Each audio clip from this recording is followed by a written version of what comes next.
Welcome to lesson number 12. In this lesson, we shall learn about death itself from the viewpoint of the Kabbalah. The book of Ecclesiastes states about death. Then the dust will return to the earth as it was, and the spirit will return to God who gave it. This is in chapter 12. The hour of death, according to the Kabbalah, is not only a time of physical decay, decline, and disintegration, but also a time of spiritual awakening and ascension. The Zohar writes that when a person's time to die comes, the four elements that make him up, earth, fire, air, and water, each go their own way. The human image, the tselem, of the person that protects him during his life leaves him before his death. According to Rabbi Moshe Cordovero, 30 days before his death, the bond between a person and his soul gradually weakens, and the soul prepares to separate from the body. This happens in a state of dying, not in cases of sudden death. Rabbi Kook said about death, "Great is the joy of the soul in being freed from its physical garment, from its imprisonment in it, in returning to its spiritual garment and in uniting with its source in the world of eternal peace, in which there is no body, torment, or pain."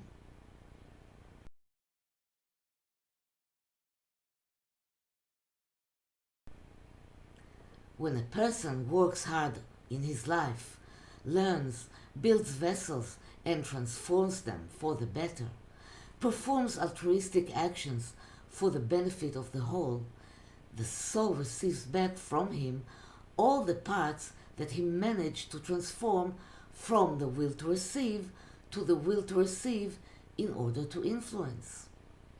A connection is created between all the parts of consciousness that ascend to the upper worlds, spirit, vital soul, and spark of his higher soul. After death, the body decays, and only the vapor of the bones, hevel ha'atzamot, remains above the grave, a tiny amount of life energy, ashes that create a certain frequency of life above the dead body. This belief explains the great popularity of the graves of the righteous. In Judaism, it is claimed that the righteous are considered alive even after death, and the physical bodies do not decay in the grave. The vapor of the righteous carry a great spiritual charge. A tiny part of the spiritual energy remains near the body, above his grave, until the resurrection of the dead.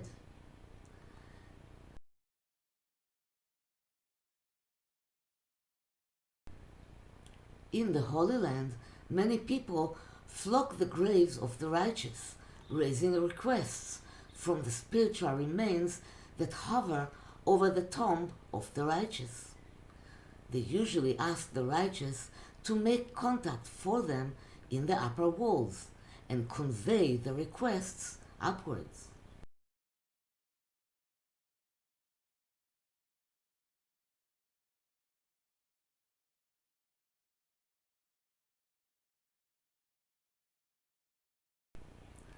Parts of the mind, thought, or thought patterns that have not been transformed connect to the collective intelligence and disperse in the world. The part of the soul that a person has managed to transform enters the upper paradise. What is paradise?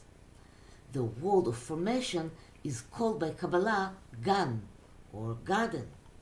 The sphere of wisdom, Sefirat Chokhmah, is called Eden, paradise. The part of the soul that has been transformed is called Gan Eden, or paradise. It contains a desire to bestow and complete mercy.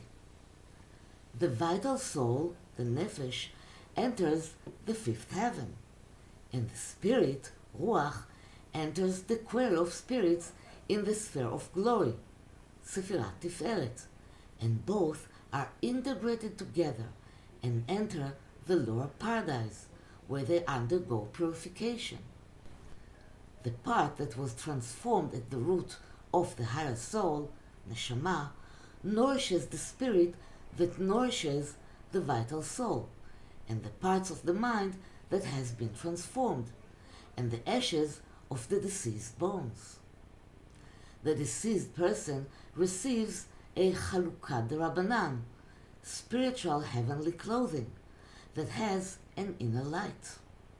In other words, a person who transformed many vessels and has passed away from the world, all parts of his soul are integrated or joined together. The expanded, condensed vessels that have not been transformed must reincarnate again. Anyone who has gone through greater growth in his life is at a higher level of self-fulfillment. His heavenly clothing shines with a stronger light.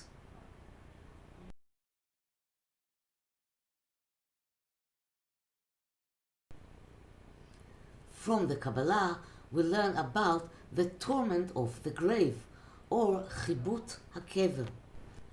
According to the religious approach, torment of the grave describes the process of the vital soul's separation from the body after burial. Torment of the grave, or the judgment of the grave, is one of the punishments that a person receives after death. Keep in mind that the simplistic concept of religion, of reward and punishment, tries to deter people and warn them that if they sin, punishment will also come on their bodies in their grave after death. This is a rather frightening description that is supposed to deter the believing person from even thinking about committing any iniquity. In my personal opinion, there is no point in punishing anyone after death, even if he sinned in his life, because everything he did was forced on him from heaven. In religious Judaism, there are chilling descriptions of physical punishments that the body of the deceased undergoes after burial. But, as I said, all of those come to scare and deter people, and especially to distill in them the thought that they are fundamentally evil and sinful.